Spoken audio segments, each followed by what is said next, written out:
বন্ধুরা, তোমরা কিরকম আছো? আশা করি ভালো আছো। আমি ভালো আছি। তো আমি এখন নিয়ে আসছি শু বটাম বানানো এখন পদ্ধতি। দেখো কি করছি, কাপড়ে শু বটাম বানাচ্ছি। এখানে শু বটাম দিয়ে আমি কাপড়টাকে নিয়ে নিলাম, নেওয়ার পরে সুতো দিয়ে আমি পেঁচাই নিলাম। নেওয়ার পরে আমি এখন কেচি দিয়ে কাটছি। কাটার পরে এখানে দুটো ভাগ থাকে, তো আমি একটার মধ্যে কাপড় পেঁচাইছি আর একটা মেশিনের মধ্যে দিয়ে দিলাম। দেওয়ার পরে এখন দেখো এটা দিয়ে বসায় দিয়ে এটা দিয়ে আমি এখন চাপা দিব। চাপা দেওয়াতে সুন্দর একটা হয়ে গেল শু বটাম।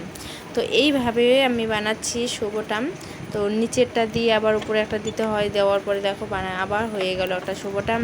তো দেখতে পাচ্ছ এইভাবে এই মেশিনে দিতে হবে। মেশিনে দেওয়ার পরে একটু চাপ দিলেই হয়ে গেল শু বটাম। তো আমার শু বটাম তোমাদেরকে কীরকম লাগলো অবশ্যই যদি ভালো লাগে কমেন্ট করে জানাবে, আর এই ভিডিওটাকে অনেক অনেক অনেক শেয়ার করবে।